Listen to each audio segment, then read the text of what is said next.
Continuamos con República Informativa y lo prometido es deuda. Y es que con este compromiso moral y social que tenemos acá desde este espacio, hoy tenemos con nosotros a don César Amadeu Peralta, abogado, un jurista de larga data y una persona que vamos hoy a conversar sobre todos los temas que están en el tapete. Hablaremos del Ministerio Público, de los casos que hoy en día, los tantos casos que se ventilan en los medios de comunicación y que hay personas ya presas, y vamos a ver qué opina el jurista sobre todos los casos. Bienvenido, ¿cómo está usted? Un placer para mí también estar con ustedes, deseándole feliz fin de semana y siempre bien. Don César, desde que inició el gobierno, pues el Ministerio Público ha iniciado una serie de procesos que tienen que ver con los actos de corrupción de la pasada gestión o en la pasada gestión. Está el caso Pulpo, está el caso Coral, Medusa, y quisiéramos, usted con su experiencia, que nos analizara un poquito cómo usted ve este proceso que ha iniciado el Ministerio Público contra funcionarios y no funcionarios, porque incluye también al hermano del expresidente Danilo Medina, y quisiera saber cómo usted ve este proceso. Sí, ciertamente República Dominicana se había cansado de tanta impunidad. El país votó por un cambio, pero era porque ya los actos de corrupción desbordaban los límites y, todo el país sabía en cualquier provincia de la República Dominicana que los funcionarios estaban acabando con este país y lo que estaba pasando, y no había un sometimiento. Aquí la impunidad era la regla, y a pesar de haber llegado a un cambio de gobierno como lo quiso todo el país, una de las promesas de campaña era cero impunidad. Aquí el que la hace la paga. Y bajo ese eslogan, el presidente de la República ha venido cumpliendo con su palabra. Inclusive el estreno de una figura como el Procurador General Independiente, que es una materia todavía de ensayo en la República Dominicana, ha estado rindiendo frutos. ¿Por qué lo digo? Porque se han estado viendo casos y procesos que para gran parte de la población parecían increíbles, como por ejemplo el ponerle atención, el ponerle freno a los estamentos militares, en donde aquí era normal el que un general cerrara una finca siendo propiedad del Estado, siendo propiedad del CEA o del IAD. Se robaban vehículos, se quedaban con vehículos y cometían todo tipo de delitos y no pasaba nada. Ya el tiempo está cambiando. Y por eso estoy seguro de que el país entero le está dando un voto de confianza al Ministerio Público, y de seguro también que le pide que siga adelante, que República Dominicana es un buen país, es un país rico con buenos recursos que se lo estaban llevando poquito a poquito. Cada vez que usted escuche hablar de que solamente en una estación de combustible se hizo un fraude de 706 millones de pesos que se pagaron en supuesta entrega de combustible siendo falso, o sea, eso es algo demasiado grave. Cada persona que nos está viendo sabe el trabajo que le da, por ejemplo, reunir un ahorro de 5 millones de pesos. Y cuando usted le menciona que en una sola operación hicieron un desfalco, un fraude de 706 millones, eso comienza a romper los esquemas. Inmediatamente el país fue testigo de sección de las declaraciones del mayor Girón en el caso Pulpo, que fue televisado, y cómo él hablaba de la estafa agravada que se hacía contra el patrimonio del Estado, cómo ponían gente a cobrar sin trabajar, cómo ponían gente y le daban de a 30,000 pesos y tenían que devolver 27,000, y cómo metían tanta gente en nómina que ya ellos mismos repetían y cobraban hasta 5 veces. Todo eso fue lo que fue hartando a la población de esa impunidad.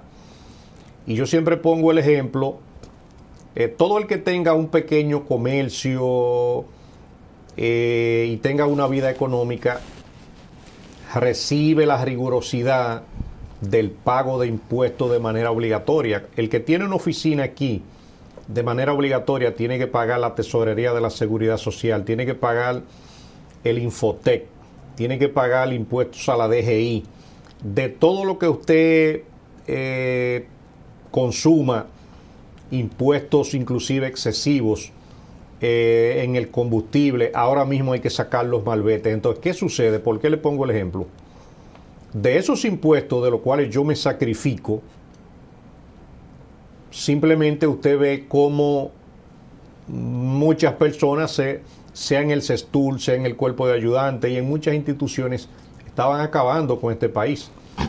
Si ahora mismo, si una persona no renovaba el malvete a tiempo, le incautaban el vehículo, le ponían una multa, se lo querían llevar preso. Mientras que por otro lado, estaban desangrando el país. Todas las acciones que el Ministerio Público está llevando han recibido un respaldo de la población y esperamos que continúen hasta el final. Don Amadeus, ¿incide de manera positiva este manejo del Ministerio Público al gobierno del presidente Luis Abinader Corona? Totalmente sí. Por ejemplo, el combate a la corrupción, que es una promesa de campaña, pero también es una necesidad de los países, se está cumpliendo. La Procuraduría General de la República en una ocasión anunció que tenía bajo investigación cerca de 500 expedientes. Entonces, aunque su capacidad se vea un poco mermada por la gran cantidad de procesos, pero el combate a la corrupción le está beneficiando al gobierno del presidente Luis Abinader. Aún sea un ministerio público independiente, como se cita y usted mismo también lo expuso. Sí, ciertamente, porque se entiende y ha quedado así de que esto no se trata de temas políticos, sino aquí había una corrupción desmedida en donde a todos los niveles, si tú no pagabas para conseguir un permiso de cualquier situación, aquí nada caminaba, nada prosperaba.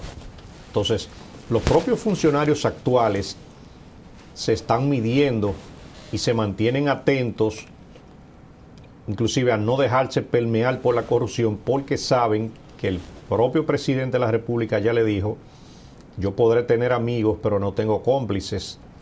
Y todo el que se equivoque de esa manera tendrá que responder, como le ha pasado inclusive a funcionarios de este gobierno, y al igual como se han ordenado investigaciones que están en curso contra funcionarios de este gobierno. En esas atenciones, la lucha contra la corrupción sí le está beneficiando al país, al gobierno y a la sociedad.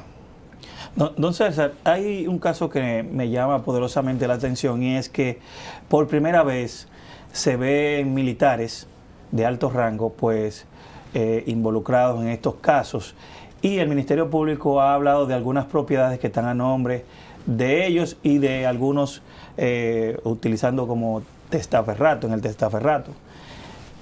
¿Hay posibilidad de que ellos puedan zafarse de todas estas acusaciones, o cómo justificar estos bienes, que son bastantes, según lo que ha dicho el Ministerio Público? República Dominicana por primera vez está viendo el brazo ejecutor de la ley de lavado de activos.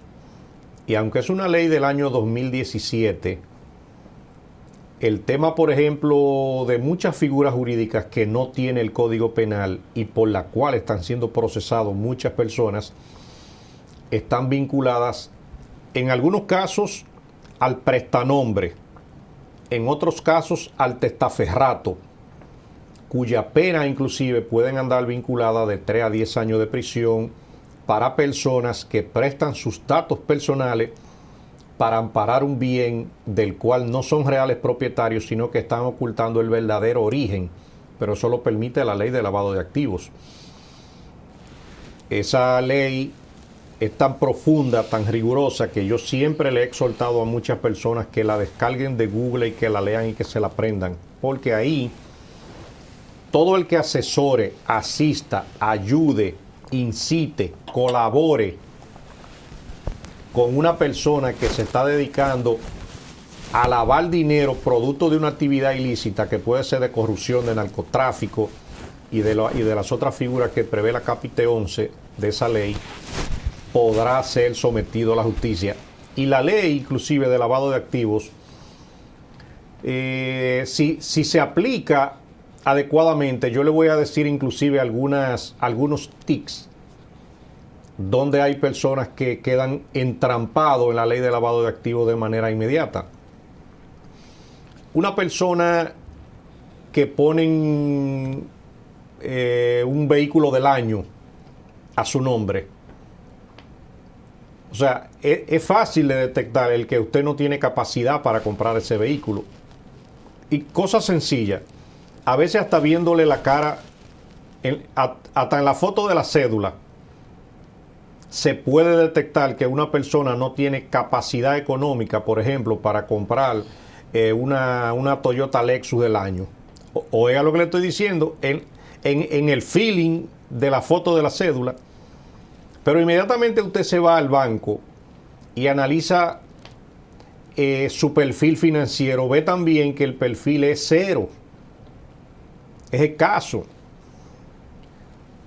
Pero si de igual modo usted analiza dónde trabaja esa persona, la persona trabaja en el Ministerio de Educación, ¿y cuánto gana?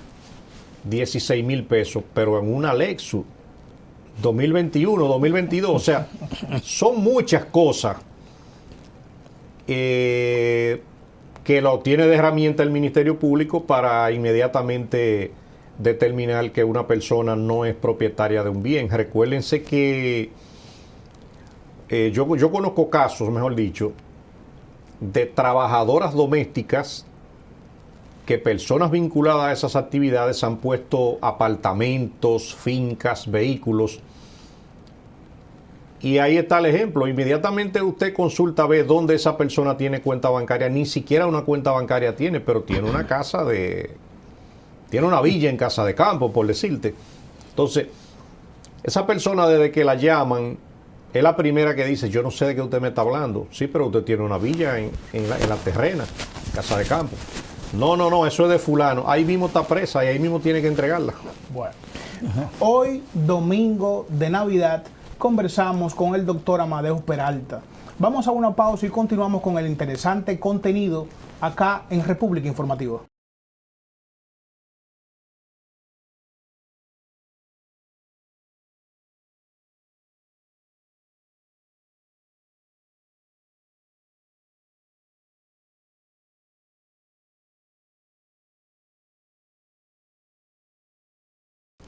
Continuamos en esta entrevista interesantísima con el abogado César Amadeo Peralta, una persona que ha estado desde hace mucho tiempo pues litigando casos importantes en la República Dominicana.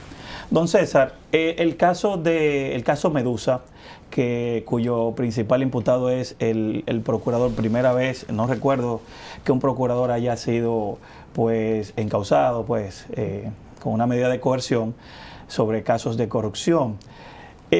Su parecer sobre esta situación, sobre Jean Alain, hay gente que entienden que porque por elaborar un expediente pues mal, ¿verdad?, instrumentarlo mal, pues él no caerá preso, o sea, no será imputado, pero hay unos casos de corrupción, o sea, un señalamiento de corrupción por el Ministerio Público contra este señor que está pesando sobre él.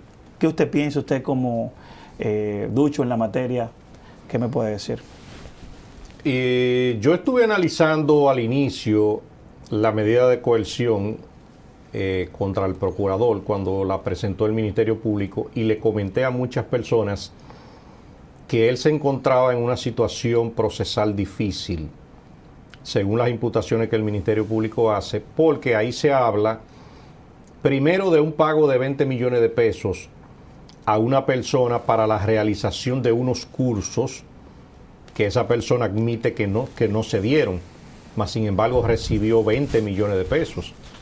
Eso se llama estafa agravada contra el patrimonio del Estado.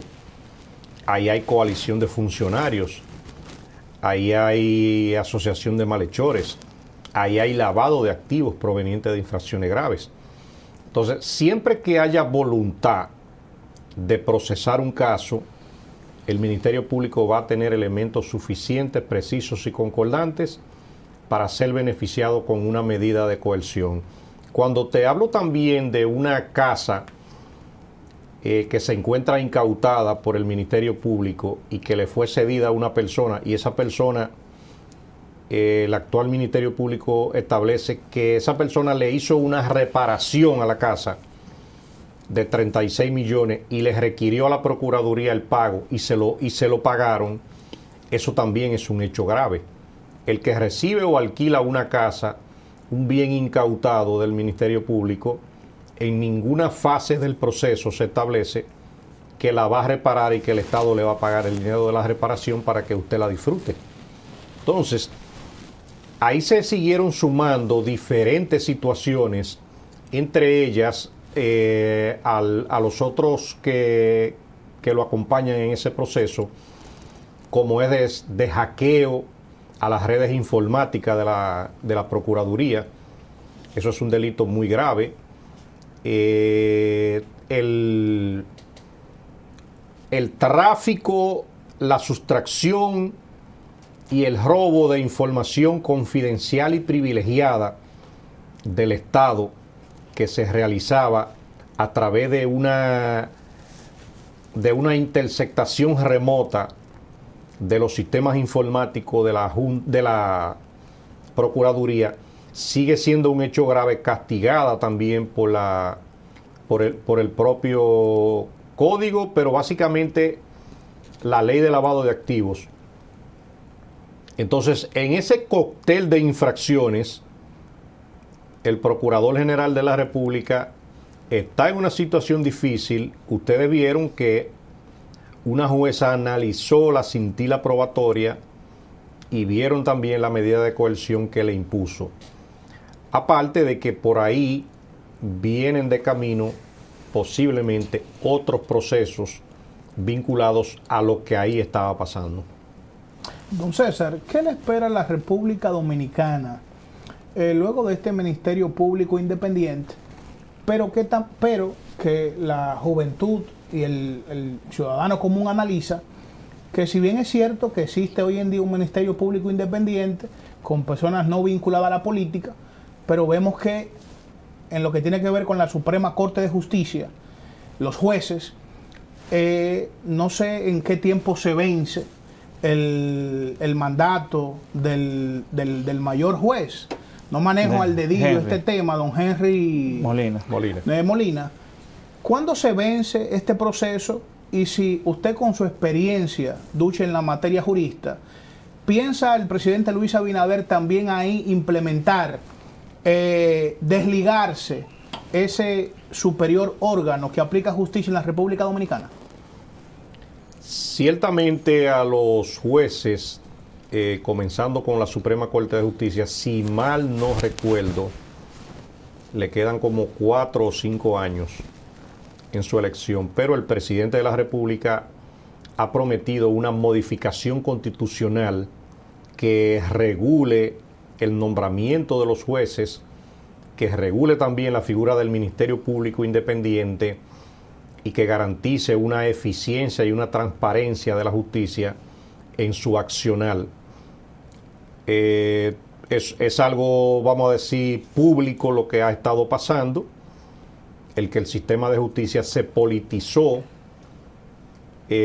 casi siempre con la idea de blindar la entrada de casos de corrupción al sistema, y estaba blindado de tal manera de que hasta desde que se iniciaba una denuncia para investigar un caso de corrupción, desde ahí ya nacía un entramado para bloquear el que eso no prosperara. Y te pongo un ejemplo claro, con nombre y apellido.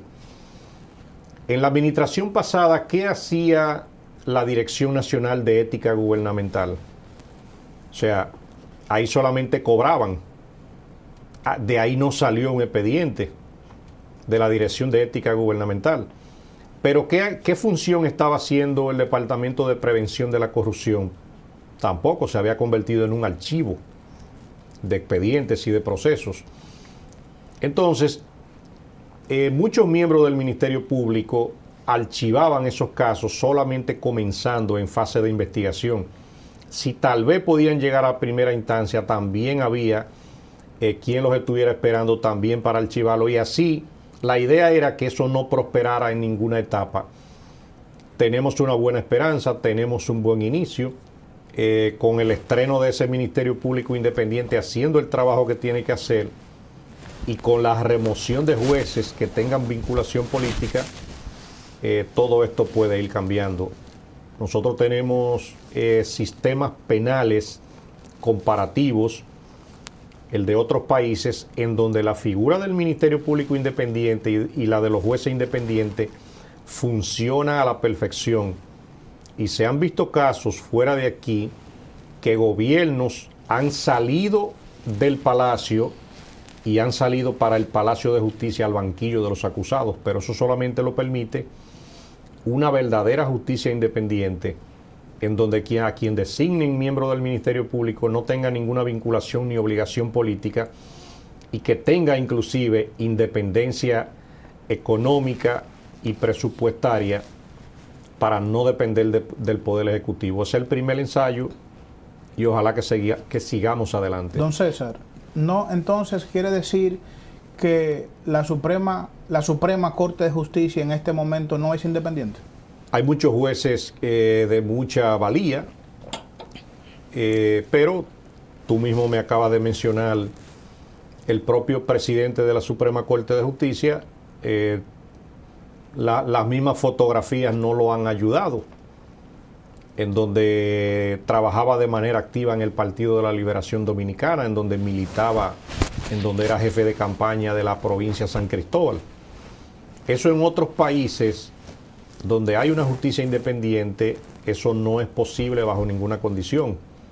Pero en República Dominicana, recuérdate que nosotros acabamos de salir de un sistema donde todo era posible, y en donde ya la población había perdido la capacidad de asombro al ver cosas que sucedían, y en donde la impunidad era la regla.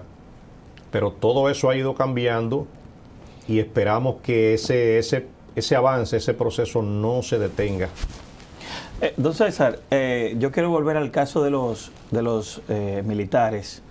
Y en el proceso escuchaba a la defensa del abogado, del general Robiu, quien cumple prisión preventiva como medida de coerción, decir que el general Robiu podría justificar lo que tiene, o sea, los bienes que tiene, debido a que él era contratado, porque era es piloto, y era contratado frecuentemente para dar ese servicio a quien lo solicitare.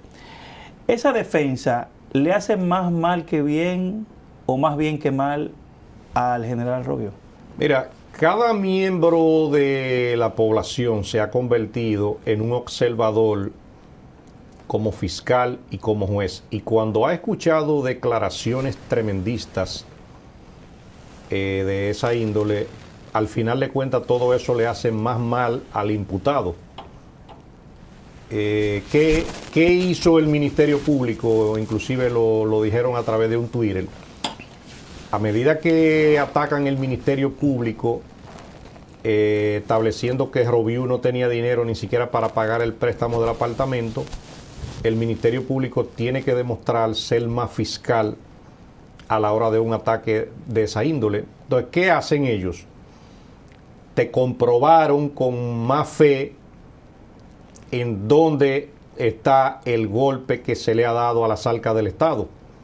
Al otro día salió publicado en la prensa nacional cuando hablaban de solamente en una estación de gasolina se robaron 706 millones de pesos. ¿Y por qué el dueño de la estación de gasolina no está guardando prisión? ¿Ustedes saben por qué? Porque les reveló al Ministerio Público que él de eso solamente se quedaba con una parte y lo otro se lo entregaba a Torres Roviú. Entonces, cuando tú escuchas señalamientos de esa índole, de que era un infeliz, de que, o sea, lo están desayudando. Cuando se habla inclusive de que el apartamento en Balcones del Atlántico, que no, que eso es alquilado, o sea, todo el mundo sabe que eso es mentira. Entonces, ¿qué sucedió?